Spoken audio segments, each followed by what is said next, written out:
Em nome do Senhor Jesus. Sempre é muito bom a gente estar congregado, reunidos juntos. Essa música que nós cantamos é uma bela música.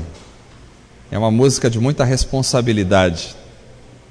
É uma música baseada num texto de Jó, quando Jó tem a experiência que tem na vida de perder tudo. E ele diz, ao final dessa experiência: antes eu te conhecia apenas de ouvir falar, mas agora os meus olhos te contemplam, te veem. É uma responsabilidade muito grande cantar essa música, porque ela fala da possibilidade de passarmos pelas lutas e pelas tribulações da vida, mas ela também fala da alegria de estarmos passando pelas lutas com o coração em Cristo Jesus, o nosso Senhor. Aleluia. Quero convidar os irmãos para uma reflexão no livro de Efésios, capítulo 1.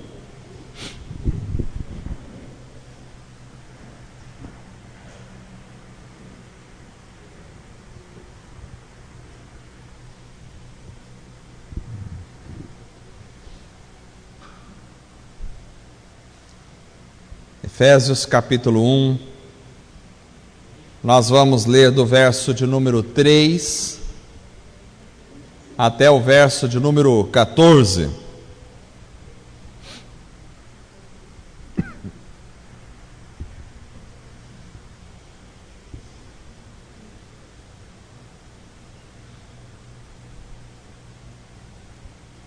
Efésios capítulo 1,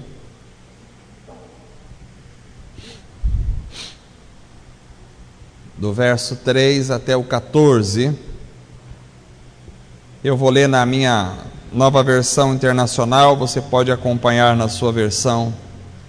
Diz assim a palavra do Senhor: Bendito seja o Deus e Pai de nosso Senhor Jesus Cristo, que nos abençoou com todas as bênçãos espirituais nas regiões celestiais em Cristo, porque Deus nos escolheu nele, antes da criação do mundo, para sermos santos e irrepreensíveis em sua presença.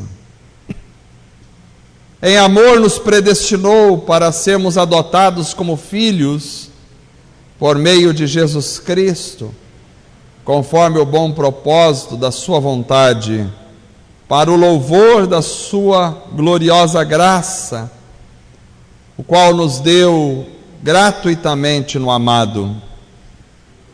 Nós temos a redenção por meio do seu sangue, o perdão dos pecados, de acordo com as riquezas da graça de Deus, a qual Ele derramou sobre nós com toda a sabedoria e entendimento, e nos revelou o mistério da sua vontade, de acordo com o seu bom propósito que Ele estabeleceu em Cristo.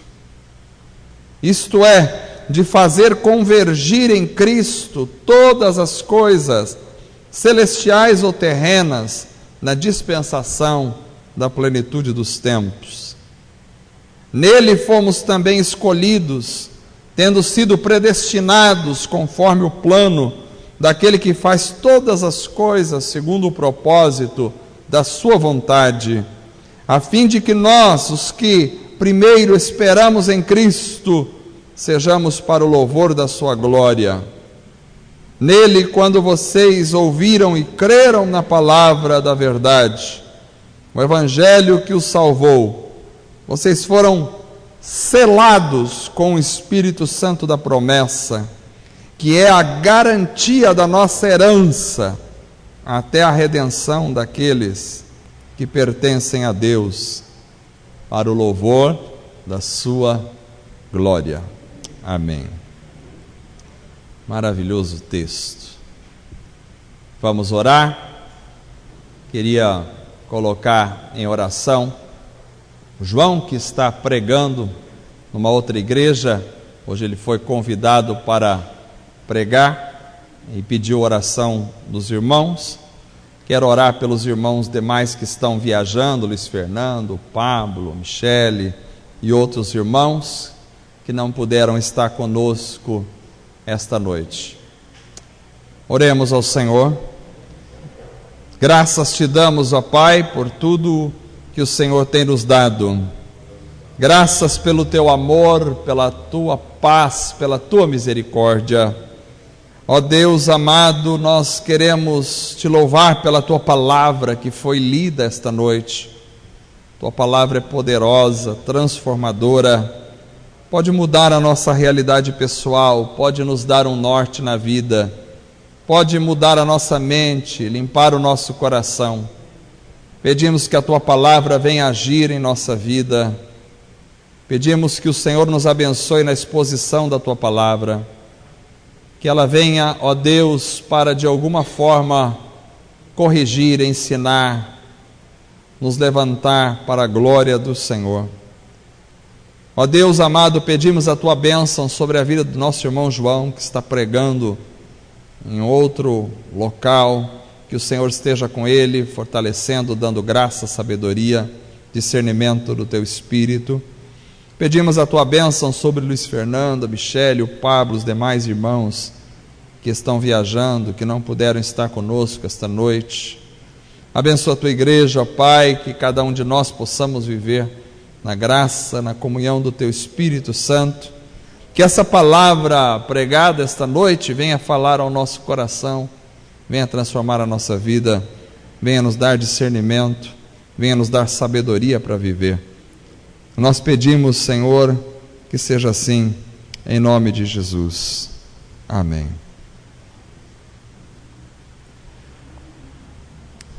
Amados irmãos, eu creio que a obra que Deus fez em nós, através de Jesus Cristo, foi de uma dimensão impressionante, imensurável.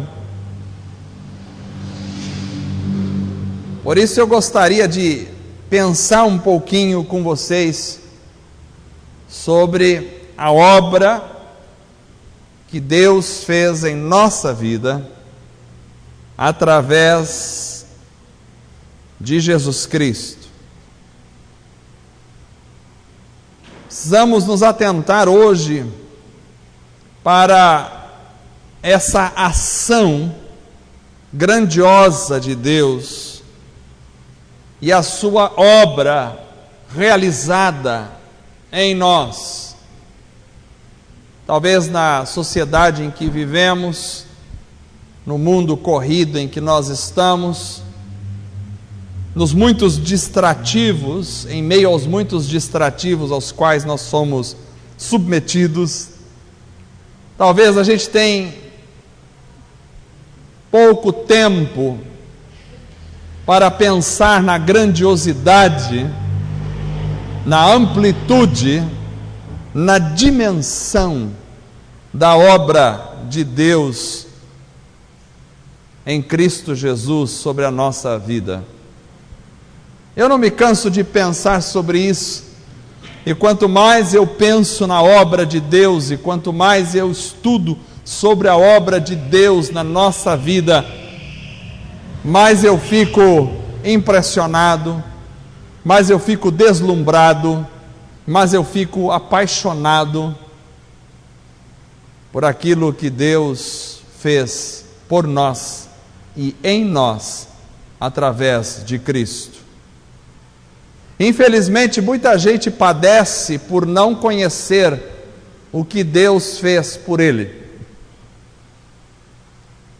A ignorância, a falta de conhecimento é um dos principais elementos que deixa a gente na deficiência, que deixa a gente num estilo de vida para baixo. Muitos vivem de forma miserável, espiritualmente falando, por falta de conhecimento da grandeza da obra de Deus. Você sabe o que Deus fez por você em Cristo Jesus? Você tem a dimensão do que isso significa. Você tem a consciência da grandeza da obra de Deus em Cristo Jesus por nós.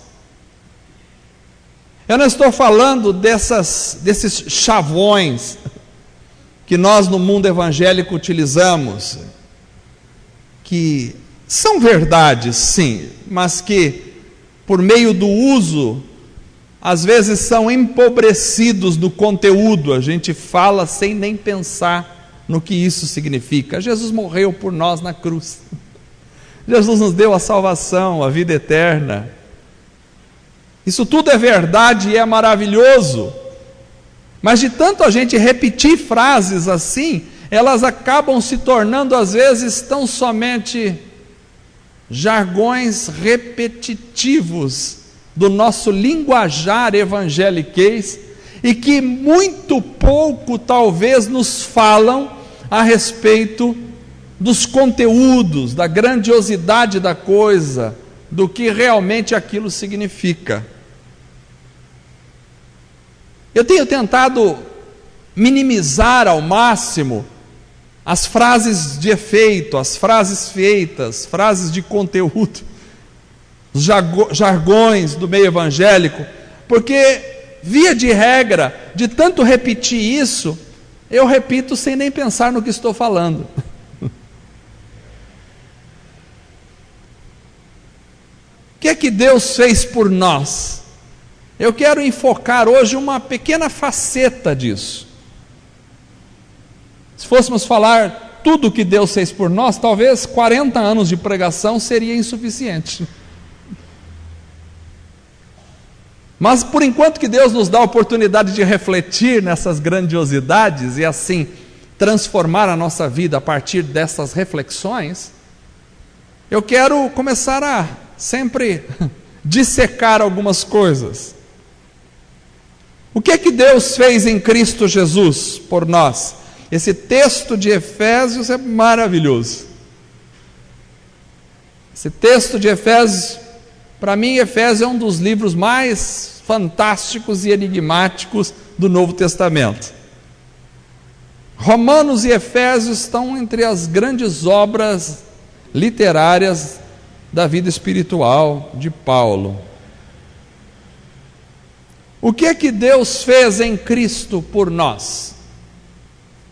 Creio eu que Deus fez em Cristo de nós um ser humano autêntico. Deus fez em Cristo Jesus, por nós e em nós, e através de Cristo Jesus para nós, Deus fez de nós seres humanos autênticos, fundamentados, bem fundamentados, estabilizados e estruturados. Creio que Deus fez isto. A proposta de Deus em Cristo para o ser humano é fazer deste ser humano um ser humano autêntico, um ser humano bem fundamentado, um ser humano estabilizado, um ser humano estruturado.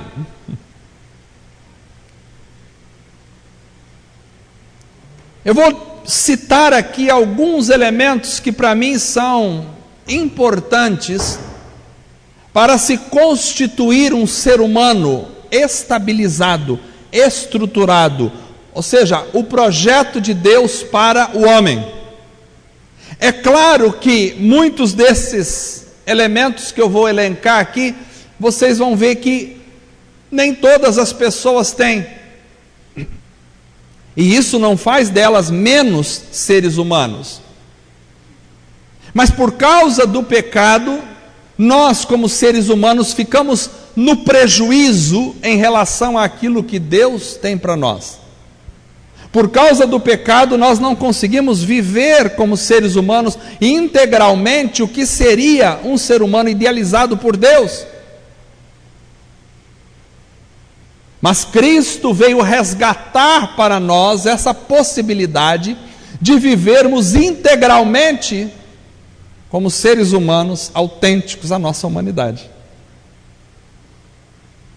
Creio eu que o ser humano, para viver integralmente, estruturado e estabilizado, ele precisa de alguns elementos. Primeiro, uma condição espiritual correta, porque o ser humano, ele não é composto somente da parte material, ele também é composto da parte espiritual, e quando a parte espiritual está prejudicada, isso influencia toda a vida dele como um todo. Então, para um ser humano ser estruturado e estabilizado, ele precisa de uma condição espiritual correta. Segundo, ele precisa de uma proposta de caminhada, um plano de vida. Não só uma condição espiritual correta, mas ele precisa de uma proposta, um plano de vida, para ser um ser humano estruturado e estabilizado. Ele não pode estar aqui sem uma proposta, sem um plano de vida, vivendo ao reléu. Mais ainda,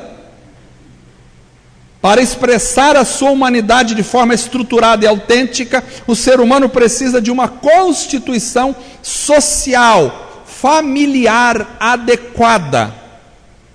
Não é bom que o homem esteja só. O ser humano foi criado para viver em sociedade, em família. Ele precisa de uma constituição social, familiar adequada, para expressar a sua humanidade de forma equilibrada e estruturada. Ele também precisa de uma condição judicial favorável. Ele não pode ter débitos com a justiça. Ele precisa de uma condição judicial favorável para ser um ser humano estruturado.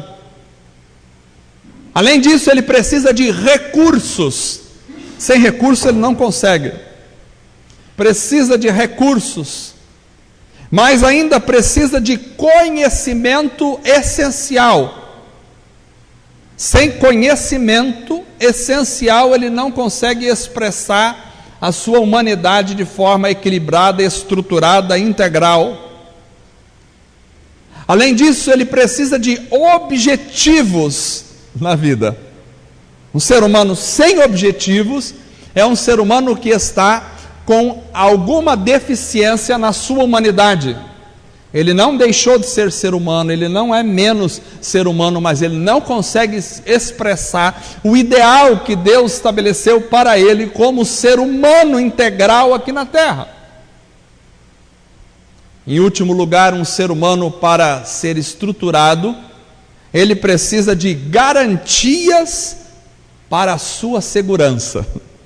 Se ele viver na insegurança e se ele não tiver garantias, ele não consegue também se estabelecer como um ser humano verdadeiro, estruturado, estabilizado e equilibrado aqui na terra.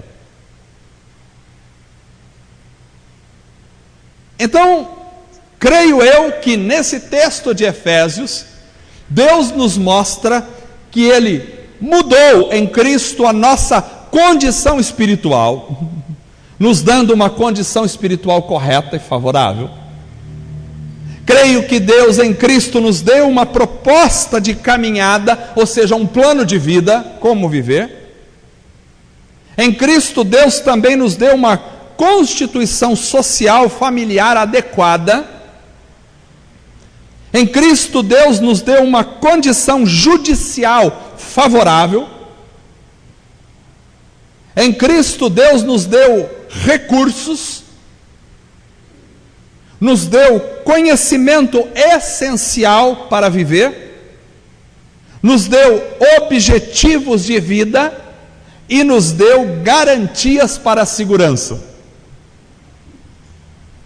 Efésios do capítulo 1, verso 3 até o verso 14, eu tenho todos os elementos para uma vida de um ser humano ser integral, estruturada, equilibrada.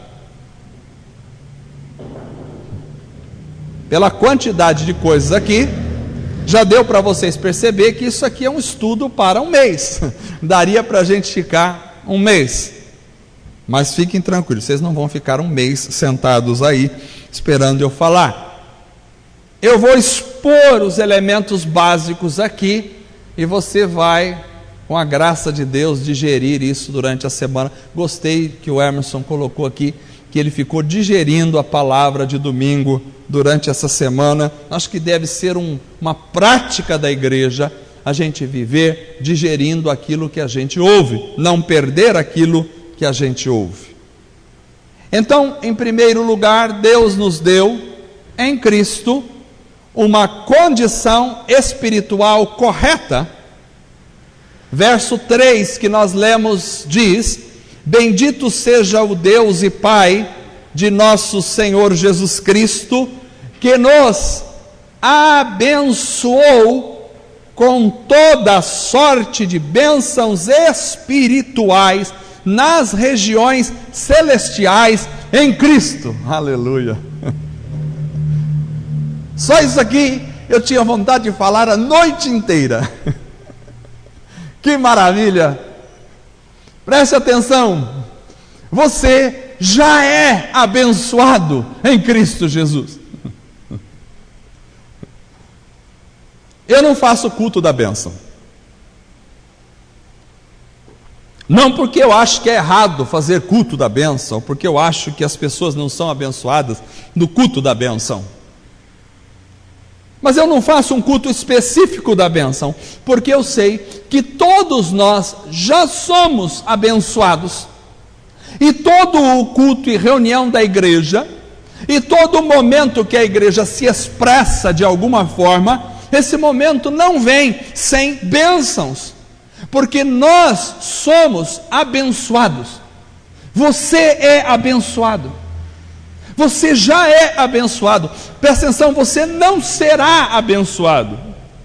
Você pode até receber uma bênção ou outra amanhã ou depois, pode receber uma cura, pode receber isso, aquilo, outro, mas você já é abençoado com toda sorte de bênçãos em Cristo Jesus. Só isso já deveria ser motivos para a gente acordar de manhã na segunda-feira sorrindo e agradecendo a Deus. Só isso já deveria ser motivos para a gente chegar na quarta-feira com todo o gás, agradecendo a Deus pela vida, porque nós já fomos. A palavra de Deus não mente. A palavra de Deus é a verdade e é a revelação de Deus para nós, e aquilo que Deus diz é assim. Aquilo que o ser humano diz, você não pode escrever, mas aquilo que Deus diz já está escrito, e está escrito, grafado nos céus e grafado por toda a eternidade, porque Jesus disse que pode passar tudo, mas as suas palavras não passarão. Aleluia. E Deus já nos abençoou. Talvez você não veja motivos.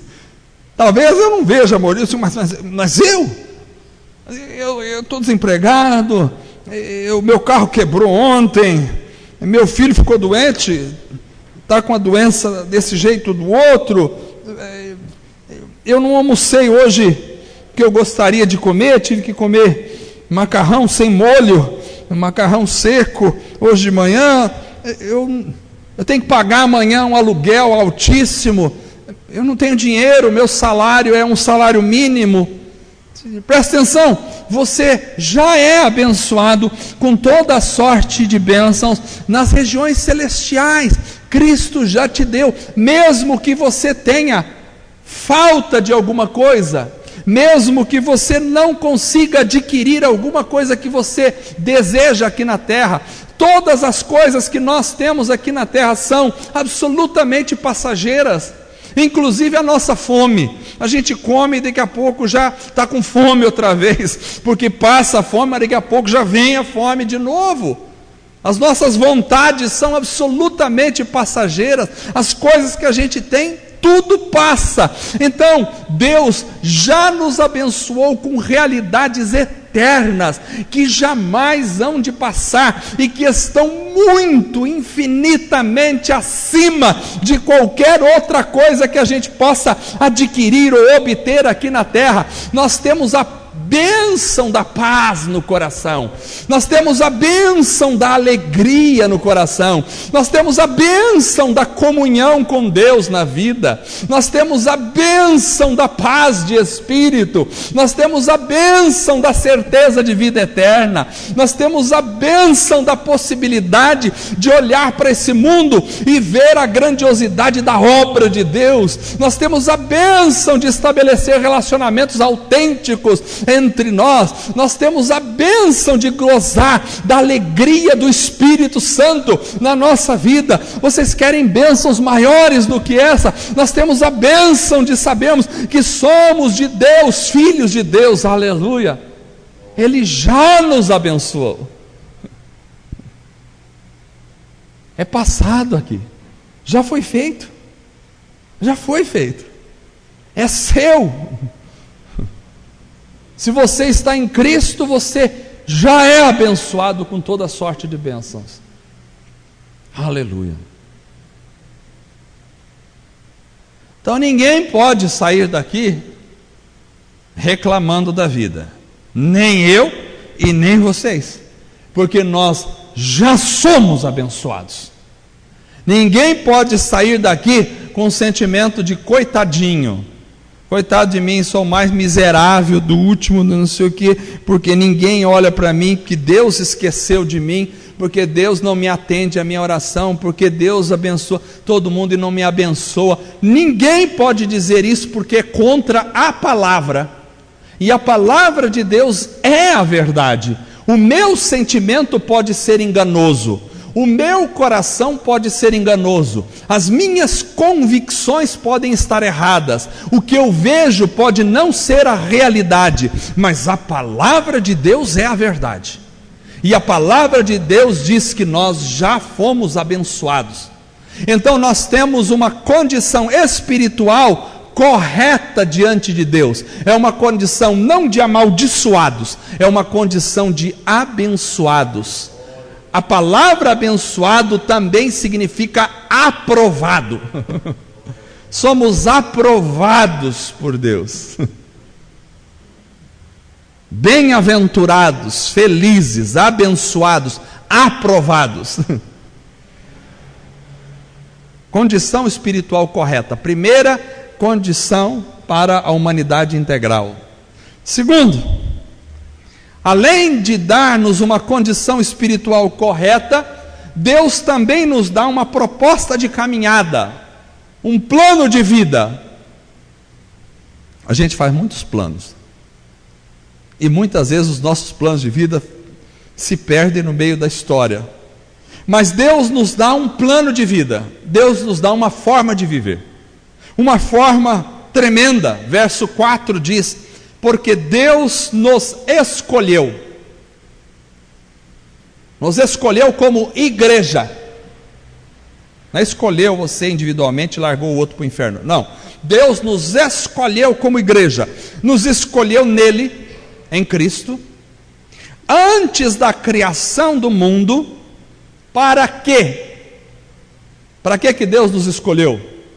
Para a gente ser uma aparência para os outros, para a gente mostrar para os outros que nós somos uma igreja rica. Para que Deus nos escolheu? Não, Deus nos escolheu para sermos santos e irrepreensíveis em sua presença. Então você tem uma proposta de vida, você tem um plano de vida, você tem um objetivo de vida, de caminhada. Não é um objetivo final aqui, vou falar do objetivo final depois. Vou falar do objetivo da caminhada, de todo dia. Você tem uma proposta de vida. E a proposta de vida é a que você foi escolhido na igreja, foi escolhido como igreja para a santidade. Você foi escolhido para a santidade. O nosso projeto de vida não é um projeto de vida de autorrealização de desejos que eu possa ter no meu coração. Que a gente é ser desejante. A gente tem desejo para tudo quanto é lado. Alguns desejos bons, outros desejos ruins. Nem sempre a gente está consciente de que esses desejos que temos são ruins. A gente acha às vezes que todos os nossos desejos são bons, porque tudo aquilo que eu desejo parece para mim mesmo que seja bom.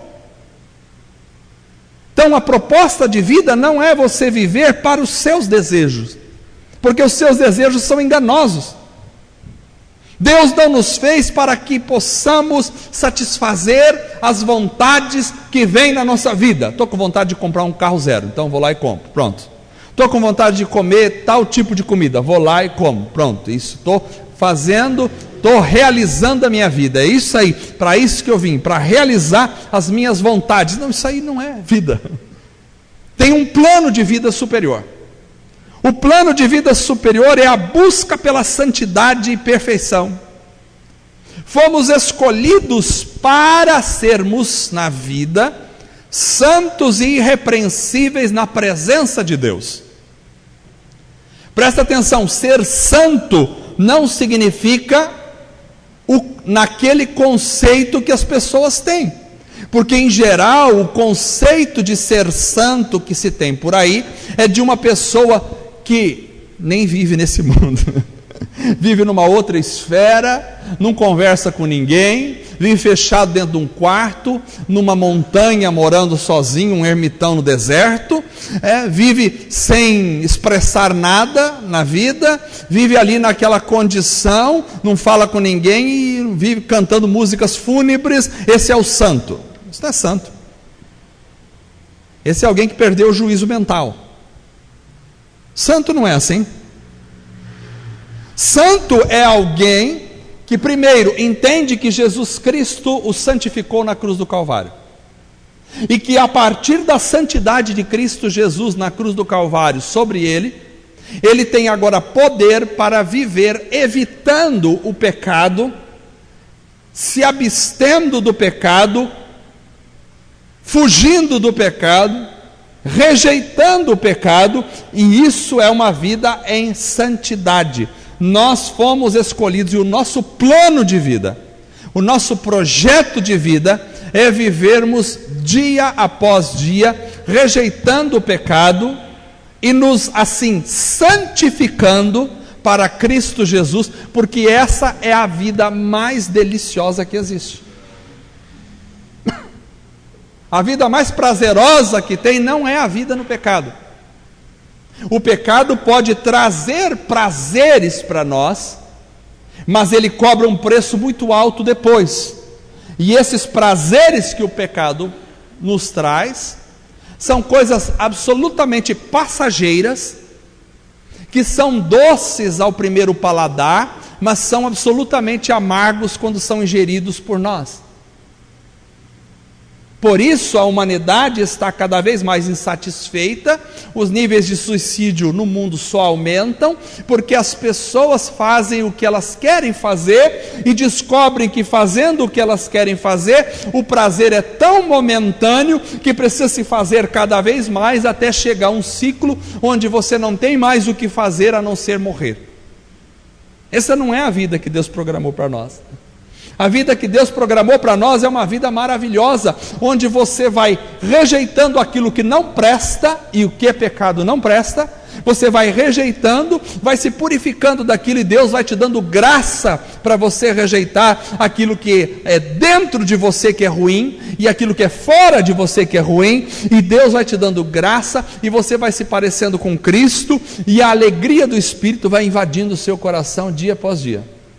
As pessoas mais felizes que eu conheço são as que estão mais perto de Jesus. E as pessoas mais tristes que eu conheço são aquelas, não são aquelas que estão no Facebook. No Facebook todo mundo é feliz, irmão.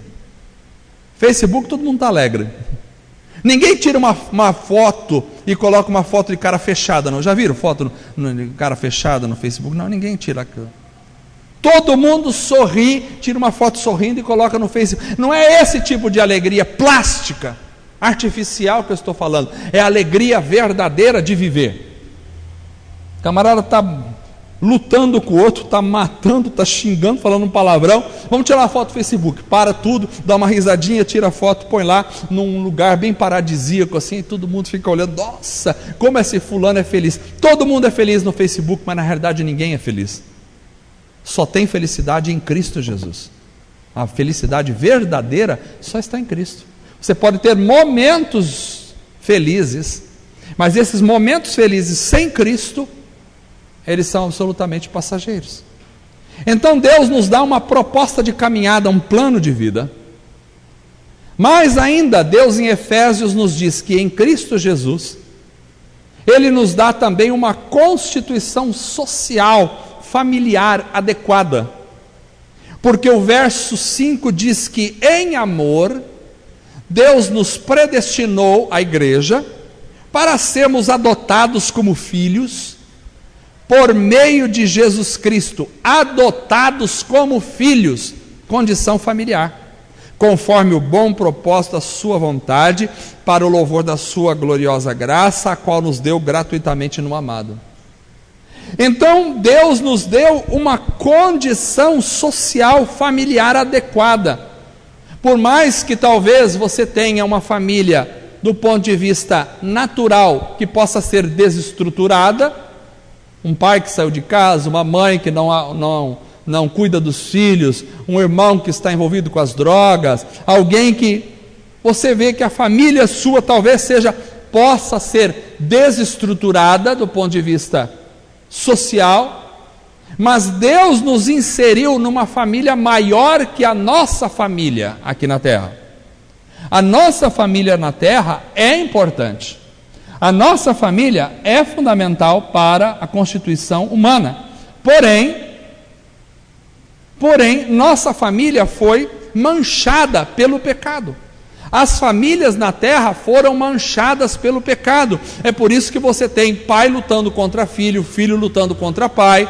É por isso que você tem as brigas entre famílias. É por isso que você tem irmão contra irmão. É por isso que você tem um monte de inveja na família. É por isso que você tem um monte de coisas ruins nas famílias, porque as famílias foram influenciadas estruturalmente pelo pecado social, pelo pecado da humanidade. Mas o ser humano precisa de uma família equilibrada para poder expressar a sua humanidade. Precisa de uma família correta. E como Deus faz isso? Deus nos coloca numa família maior. Pode ser que a sua família não fique estruturada, mas Deus te coloca numa família maior, que é a família de Deus. Nós somos adotados como filhos. Aqui nós temos uma questão familiar.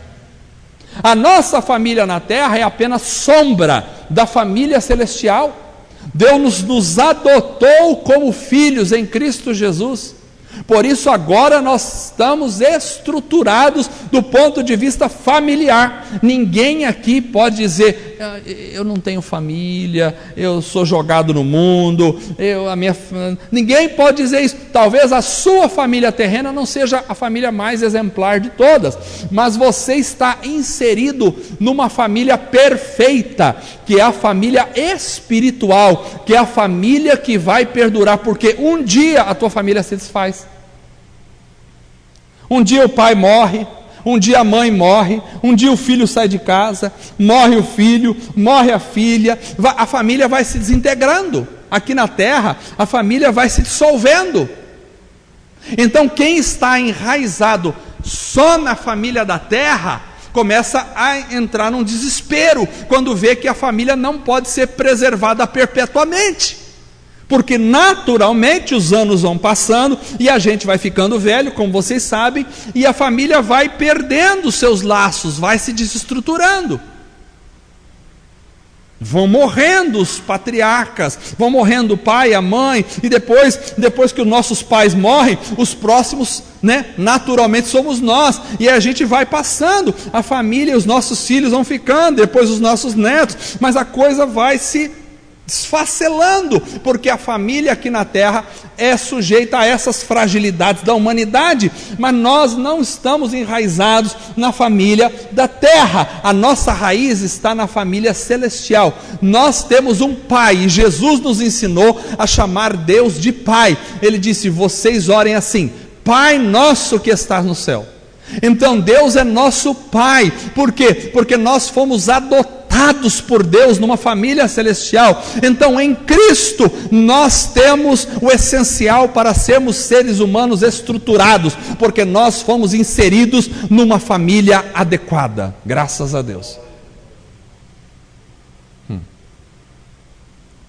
Não só isso, um ser humano, para estabelecer toda a sua integralidade, ele também precisa de estar numa condição judicial favorável. Alguém que está contra a lei, alguém que está em débito com as instâncias da justiça, não consegue exercer a sua humanidade de forma equilibrada e estruturada. Por isso o verso 7, Deus nos diz assim, que nele, em Cristo, nós temos a redenção, redimidos, fomos resgatados da nossa condição de escravidão e de dívida para com a justiça, redimidos por meio do seu sangue. Nele temos a redenção por meio do seu sangue, o perdão dos nossos pecados. Então preste atenção, nós estávamos em dívida com a justiça. Não estou falando da justiça brasileira, que em muitos aspectos é absolutamente injusta. Eu estou falando da justiça divina. Nós estávamos em dívida com a justiça. E quando um ser humano está em débito com o sistema judicial correto, ele não consegue expressar a sua humanidade com integralidade. Porque alguma coisa está devendo, porque alguma coisa está deslocada, porque alguma coisa está faltando, porque alguma coisa está errada. Então Deus nos concedeu o perdão da nossa dívida. Como nós pecamos, nós estamos devendo para Deus. Por causa do nosso pecado, nós estávamos em débito com a justiça divina. Nós éramos culpados. Nós estávamos condenados por essa justiça. E alguém que é culpado e alguém que é condenado não consegue viver integralmente e estruturalmente a sua humanidade. Mas Deus em Cristo Jesus, aleluia, perdoou os nossos pecados e rasgou o escrito de dívida que era contra nós, e hoje nós não devemos mais nada, somos completamente livres em questões judiciais, nós estamos livres, estamos perdoados, completamente liberados pela justiça divina, aleluia. Podemos ser totalmente humanos. Deus fez Adão totalmente humano, mas quando Adão pecou, ele afundou a sua humanidade, porque ficou culpado diante da justiça de Deus. Mas em Cristo nós fomos perdoados, aleluia. E agora nós devemos viver em liberdade e prática deste mesmo perdão. Por isso Jesus disse na oração: perdoa as nossas dívidas, assim como nós perdoamos os nossos devedores. E Jesus contou a parábola de alguém que devia muito dinheiro para o seu senhor. E o seu senhor chamou e o perdoou toda a dívida que ele devia. Éramos nós. Devíamos infinitamente, porque devíamos a nossa alma. Estávamos em débito com Deus. Deus perdoou toda a dívida. Mas esse que foi perdoado, encontrou um outro que devia só um pouquinho para ele. E não quis perdoar. E Jesus disse que alguém contou para o seu Senhor que ele não perdoou, aquele que tinha sido perdoado não passou para frente o perdão. Perdão, irmãos, é uma coisa que você tem que receber e passar para frente, você não pode reter. Ninguém pode reter o perdão. Todo mundo tem que aprender a perdoar, porque Jesus disse: se vós não perdoardes aos outros as ofensas, o vosso Pai também não perdoará as vossas. É muito sério isso. O perdão precisa ser repassado para ele ter validade. Perdão é algo que você não pode receber e não distribuir. Se você recebe e não distribui, aquilo apodrece em você. Você precisa aprender a distribuir o que recebeu. Precisa aprender a distribuir. Então, perdão é algo que a gente precisa receber. Por isso, nós recebemos em Cristo o perdão dos nossos pecados e agora distribuímos, perdoando aquilo que as pessoas fazem contra nós. Quem não consegue perdoar o que o outro fez, o que o outro falou, o que o outro agiu contra ele, deve cair de joelhos e clamar misericórdia a Deus para lhe dar graça para perdoar, porque se não perdoar, de alguma forma aquilo vai adoecer a tua alma. Condição justificável, favorável. Como ser humano, nós precisamos de recursos para viver. E Deus nos deu recursos também em Cristo. Verso 7 e verso 8 diz: nele temos a redenção por meio do seu sangue, o perdão dos pecados, de acordo com o quê? Com as riquezas. Deus é rico. As riquezas da graça de Deus. A riqueza humana é ouro, prata, dólar. Isso não vale nada. Ouro, prata, dólar não vale nada. Só vale aqui, na nossa sociedade. Você saiu daqui, nem na lua já não vale mais nada. Não vale nada. Deus é verdadeiramente rico. E Deus, de acordo com as suas riquezas, da sua graça, Deus é rico em graça, em amor, em perdão, a qual Ele derramou sobre nós com toda a sabedoria e entendimento. Vejam que Deus derramou da sua riqueza, nos deu recurso. E qual é o recurso que Deus derramou sobre mim e sobre você? Dinheiro para a gente pagar a conta na segunda-feira? Não! Deus derramou da sabedoria e do entendimento. Somos ricos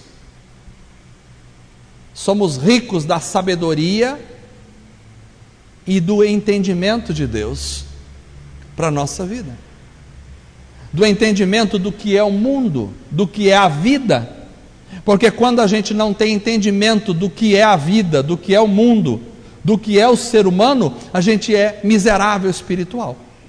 Mas quando a gente começa a entender o que é a vida, o que é realmente o mundo, você sabe o que é a vida, você sabe o que é o mundo. Quando a gente começa a entender essas coisas e ter sabedoria para viver no dia a dia, sabedoria para agir, sabedoria para lidar com as situações, sabedoria para responder às pessoas, sabedoria para lidar com os reveses da vida, com as lutas, com as tribulações da vida, sabedoria para lidar com os problemas da vida, sabedoria para lidar com as benesses da vida. Precisamos de sabedoria de Deus. Quando a gente tem sabedoria, nós somos ricos, temos recursos para viver. Mas quando a gente não tem sabedoria, a gente pode ter a conta abarrotada de dinheiro, que a gente é miserável, não tem recursos. Quem pode exercer integralmente a sua humanidade é quem tem recursos para isso. E quem tem recursos para exercer a sua humanidade integralmente é quem tem sabedoria de Deus para viver no dia a dia. Sabedoria. Presta atenção, sabedoria não é só conhecimento. Eu vou falar do conhecimento agora. Conhecimento é uma coisa importantíssima. Sabedoria é pegar o conhecimento e aplicá-lo de forma correta na sua vida. Isso é sabedoria. Tem gente que tem muito conhecimento, mas não tem sabedoria. Não sabe aplicar o conhecimento que tem na vida diária. Não adianta só conhecer, tem que aplicar o que se conhece de forma correta. Isso é sabedoria. Mulheres precisam ser sábias dentro das suas casas. Maridos precisam ser sábios dentro das suas famílias. Pais precisam ser sábios com os seus filhos. Filhos precisam ser sábios com os seus pais. Empregados precisam ser sábios com seus patrões. Patrões precisam ser sábios para lidar com os seus empregados. Pedestres precisam ser sábios com pedestres. Cidadãos sábios com cidadãos. Irmãos precisam ser sábios para lidar com os outros irmãos. Sabedoria de Deus. Recursos para a vida. Sexto, já está acabando. Sexto elemento, um ser humano precisa também para poder viver a sua integralidade humana, precisa de conhecimento essencial. Tem conhecimento e conhecimento essencial. Conhecimento todo mundo tem de certa forma, mas conhecimento essencial poucos têm. Verso 9 e verso 10, ele nos diz qual é o conhecimento essencial.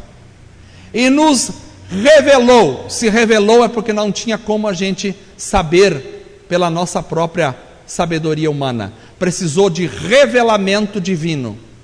E nos revelou.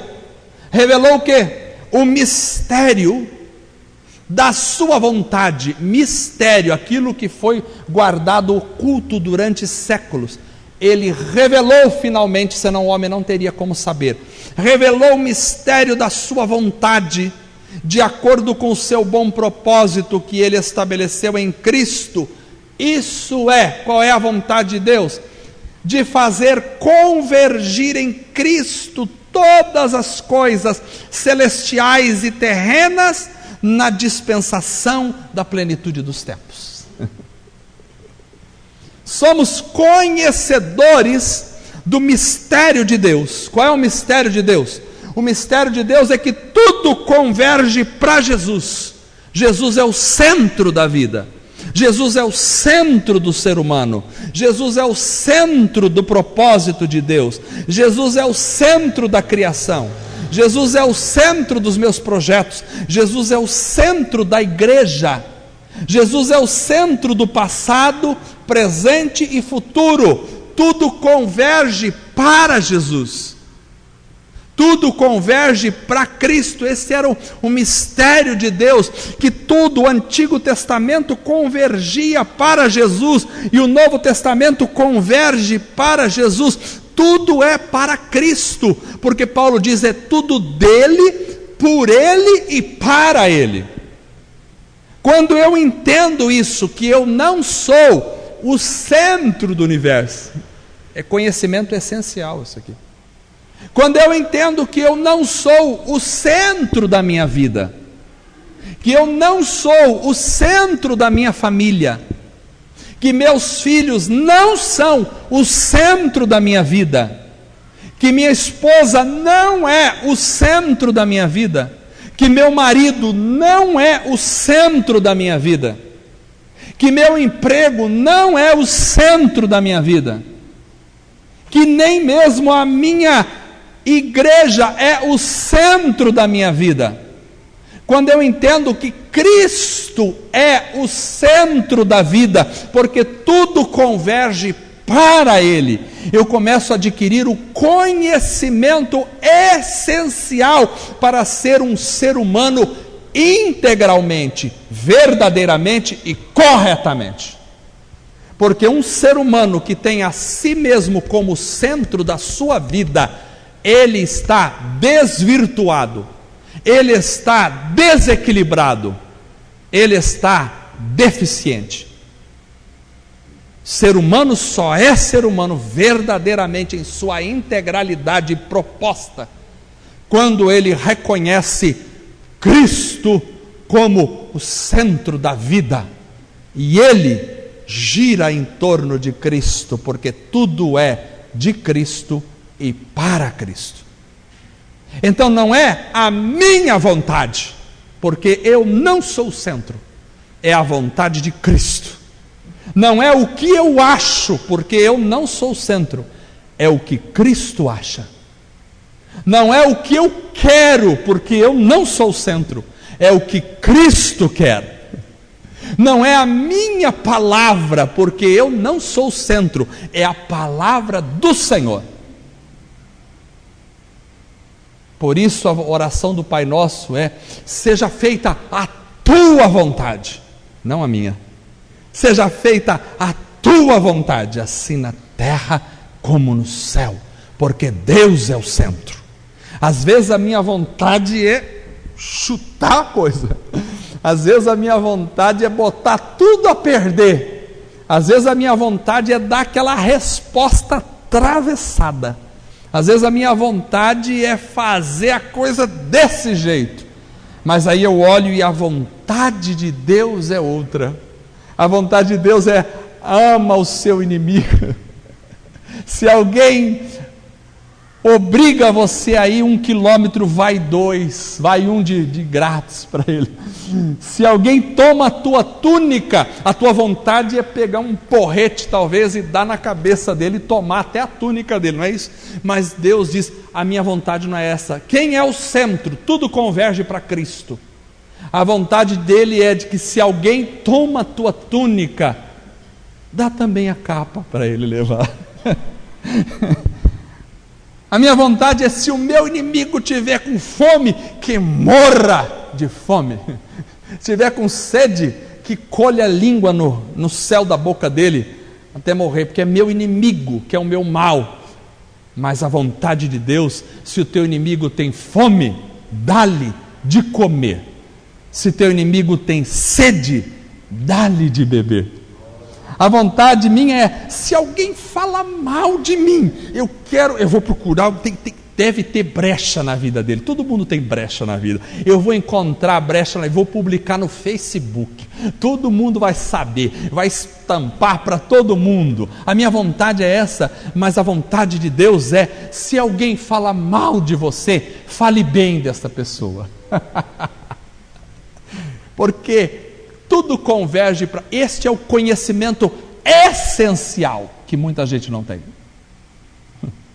Tem gente que acha que tudo converge para ele mesmo. Eu sou o rei da minha vida. Quando a pessoa pensa isso, ela é um ser humano que está caído, fora do prumo, deficitário, penúltimo.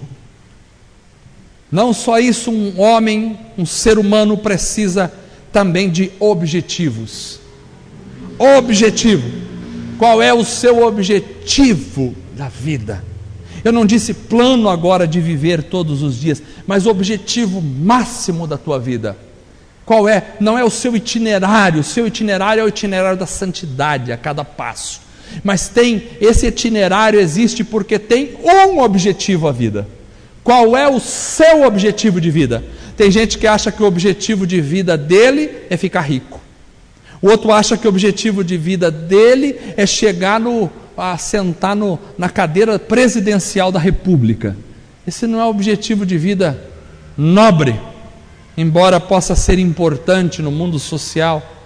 Mas existe um objetivo que vai muito além desse. O verso 11 ele diz: nele fomos, tudo em Cristo, olha, nele, nele fomos também escolhidos. Você não é escolhido em você mesmo, você é escolhido em Cristo. Nele fomos escolhidos tendo sido predestinados em Cristo, não individualmente, em Cristo você foi predestinado como igreja, em Cristo, conforme o plano daquele que faz todas as coisas, segundo o propósito da sua vontade. Deus faz tudo segundo a vontade dele, a fim de que nós, qual é o objetivo? A fim de que nós, os que primeiro esperamos em Cristo, sejamos para o louvor da sua glória. Qual é o objetivo? Um ser humano precisa de objetivo na vida, senão ele não consegue exercer a sua humanidade integralmente. Adão tinha um objetivo. O objetivo de Adão era cuidar do jardim e assim estabelecer uma comunhão e relacionamento com o seu Criador. Quando ele pecou, perdeu o objetivo. Agora o teu objetivo vai ser a punição. Trabalhar, do teu suor você vai comer o pão. O trabalho não é maldição, mas o suor do pão e a dificuldade tornou o objetivo dele. Jesus veio para corrigir essa realidade, quando disse lá que vocês não devem ficar ansiosos com o que, a vez de comer, beber e vestir, porque os pagãos, aqueles que não têm Deus, ou seja, os homens que estão desestruturados na sua realidade humana correta, é que fazem essas coisas. Qual é o objetivo da vida do ser humano? É viver para a glória de Deus. Então a tua santidade não é para você mesmo, para os outros olharem e falar: pastor Everson, que santo que é esse homem. Não, não é para isso. Se for para isso, perdi o objetivo. O objetivo da tua santificação, da tua vida diária, é para dar glória a Deus com a tua vida. Ou seja, quando as pessoas olharem para você, enxergarem Jesus e glorificarem a Deus na tua vida. É para que, quando você faça as coisas, não faça para você mesmo, mas faça para Deus. Quer seja o teu trabalho, quer seja a música que você toca, quer seja a pregação que você faz, quer seja o trabalho que você faz secular, tudo para a glória de Deus na tua vida. Não é para você mesmo, é para Deus. O jeito que você cuida da tua família é para a glória de Deus. Porque é Deus que precisa ser glorificado no final da história, não é você. Então, o objetivo é viver para a glória de Deus, não de si mesmo, nem mesmo de ninguém mais, a não ser de Deus. Quem aqui vive para a glória de um jogador de futebol, de um time de futebol, de um lutador de jiu-jitsu, de um ator de novela, do pai, da mãe? Quem aqui vive para a glória do filho? Está tudo errado. Precisamos viver para a glória de Deus, nem nossa e nem de ninguém mais, de Deus somente. A minha glória eu não divido com ninguém, diz o Senhor. Em último lugar, um ser humano precisa de garantias. 8:55. Garantia para a sua segurança. Garantias. Todo mundo procura garantia de uma forma ou de outra. A gente procura. Se não é garantia financeira, garantia de que eu vou conseguir aposentar, pelo menos que agora começou a aposentadoria, né? Virou uma coisa cada vez mais rara na nossa nação. Então, aposentar com um bom salário é mais raro ainda, né? Mas todo mundo procura uma garantia, pelo menos que tenha a garantia da minha saúde, que eu consiga preservar a minha saúde. Isso aí é tudo importante e bom, mas existe uma garantia que nada pode tirar, porque a tua aposentadoria, a inflação come, a tua saúde, o tempo leva, não tem jeito. Eu nunca vi um velho morrer de plena saúde. Olha, está tão saudável que de repente morreu. Não, sempre morre de alguma coisa, alguma doença a gente vai morrer. Ou é uma parada cardiorrespiratória, ou é uma pneumonia, ou é uma infecção. Todo mundo vai morrer de alguma coisa. Por quê? Porque a saúde, o tempo leva. Então a saúde não é a garantia para nós. O dinheiro, a morte, se a inflação não comer, se o ladrão não roubar, se os impostos não tirarem, a morte leva embora. Você não leva nada. Então, não tem garantia no dinheiro. Então há uma garantia, a garantia, verso 13 e verso 14. Eu queria pregar a noite inteira só sobre esse verso 13 e verso 14. Ele diz: nele, novamente nele, tudo é em Cristo. Nele, quando vocês ouviram e creram na palavra da verdade, o evangelho que os salvou, vocês foram selados com o Espírito Santo da promessa, que é a garantia da nossa herança até a redenção daqueles que pertencem a Deus, para o louvor da sua glória. Então nós temos uma garantia, E qual é a nossa garantia? A nossa garantia é o selo do Espírito Santo em nós. Quando você foi salvo, o Espírito Santo veio morar em você e selou a sua vida, e essa vida está garantida agora na presença de Deus, aleluia. Quando você morrer, não vai ser estabelecida uma balança para dizer, vamos colocar aqui, pecados e boas obras, aí põe, se pesar mais o pecado, inferno, não tem jeito. Se ficar no meio, purgatório, vamos ver o que vai acontecer depois. Se pesar mais as coisas boas, salvação. Não vai acontecer isso. Isso é no imaginário popular. Isso não tem nada a ver com a palavra. A palavra de Deus diz que nós temos uma garantia da herança. E a garantia da herança, a garantia acontece como? A garantia é alguém que vai e deixa alguma coisa como garantia para o outro. A garantia é quando Jesus subiu, ele disse, eu vou enviar o Espírito Santo em nós, é a garantia de que nós temos uma herança, aleluia. Deus não nos abandonou, Deus mandou o Espírito Santo, que é o próprio Deus, para morar em nós. Ele é o selo, Ele é a garantia de que nós temos uma herança, e nós vamos morar no céu com o Senhor, aleluia. Um ser humano precisa estar garantido, precisa ter segurança, para ele conseguir manifestar a sua humanidade com integridade.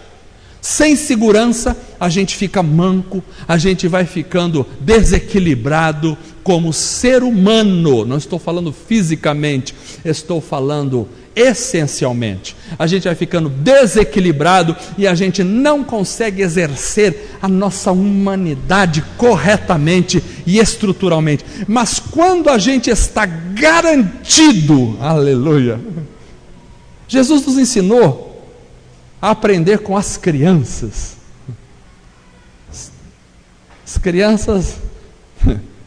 As crianças têm uma pureza interior no coração, que depois vão crescendo e o pecado vai desenvolvendo, e aí perde essa pureza.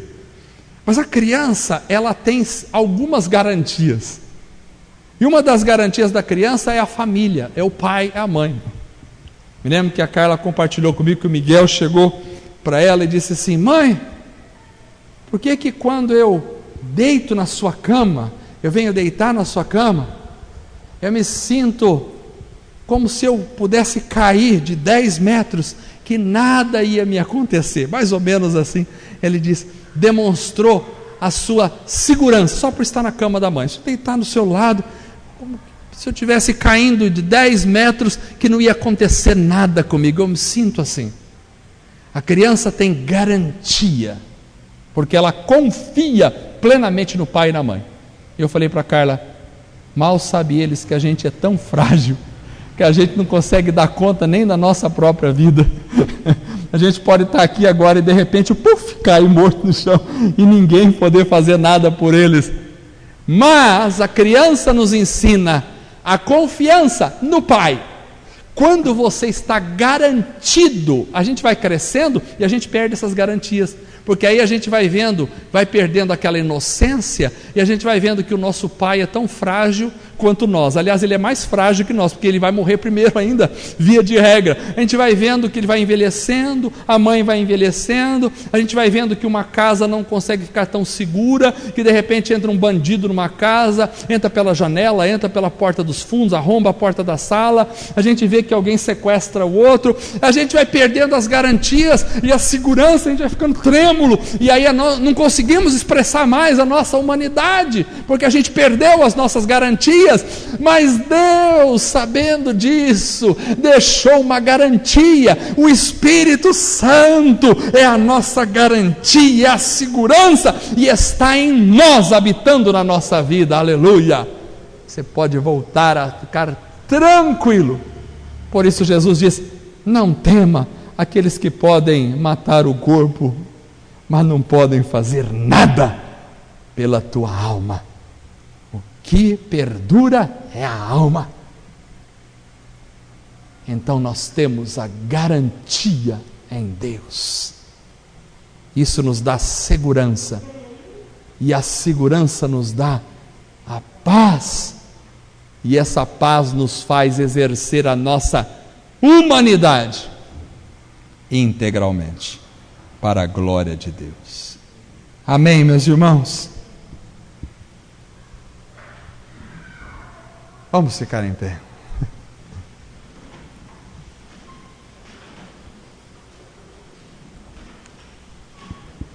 Somos seres humanos estruturados e completos em Cristo Jesus. Temos plena condição de vida em Cristo Jesus, porque em Cristo nós temos uma condição espiritual favorável, em Cristo nós temos um plano de vida, em Cristo nós temos uma constituição familiar adequada, em Cristo nós temos uma condição judicial favorável, em Cristo nós temos recursos para viver, em Cristo nós temos o conhecimento essencial para viver, em Cristo nós temos o objetivo da vida fixo, em Cristo nós temos a garantia para a nossa segurança. Por isso, a nossa vida precisa ser, irmãos, um desfrutar da graça de Deus. Sua vida precisa ser um desfrutar da graça de Deus. Não perca isso. Não perca isso. Desfrute da graça de Deus todos os dias da sua vida. Eu gostaria que a segunda-feira fosse começar assim, desfrutando da graça de Deus, mastigando essas coisas. Se conseguimos gravar, vai para o WhatsApp da igreja, quem quiser